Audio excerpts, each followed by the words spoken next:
Dictation अभ्यास number 1। उपाध्यक्ष महोदय, आप जानते हैं कि इस विधेयक पर आजकल जो बहस हुई है उसमें हमने पूरा विरोध किया है और इस संबंध में अपने तर्क पेश किए हैं। सरकार ने हमारे किसी भी सुझाव को स्वीकार करने से इनकार कर दिया है। जहां तक इस कानून को अमल में लाने का संबंध है, केंद्रीय सरकार पूरे तौर पर राज्य सरकारों पर निर्भर है। मंत्री महोदय ने कहा है कि कई सूबों ने इस बारे में सहयोग देने का आश्वासन दिया है, लेकिन मैं जानता हूं कि कई सूबों ने इस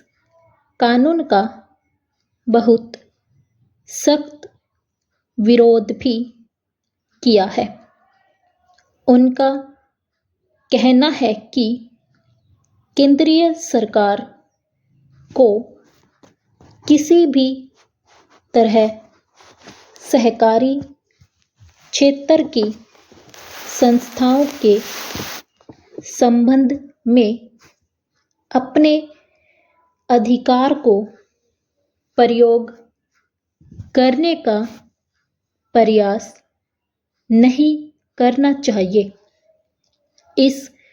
सुझाव को पेश करने में मेरा खास मकसद यह है कि अगर सरकार ने इस विधेयक को अमल में लाना ही है तो फिर यह विधेयक सारे देश में एक साथ अमल में आए और यह तमाम सहकारी बैंकों या सहकारी संस्थाओं पर एक साथ लागू हो, वरना जिस सूबे की सरकार यह मान लेती है कि इस विधेयक को वहां पर अमल में लाया जाए, वहां की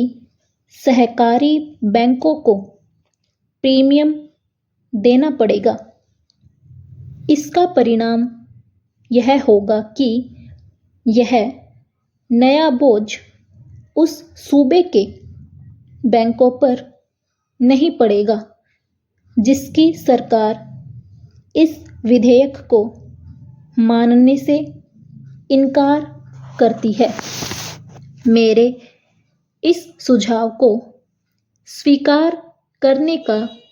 यह भी लाभ होगा कि अगर केंद्रीय सरकार यह चाहती है कि इस कानून को किसी भी हालत में अमल में लाना चाहिए और सहकारी बैंकों में पैसा रखने वाले लोगों को तत्काल कानून का संरक्षण देना चाहिए, तो उस पर भी यह बंधन रहेगा कि चूंकि उसने इस विधेयक को एक साल में अमल में लाना है, इसलिए यह जल्दबाजी करके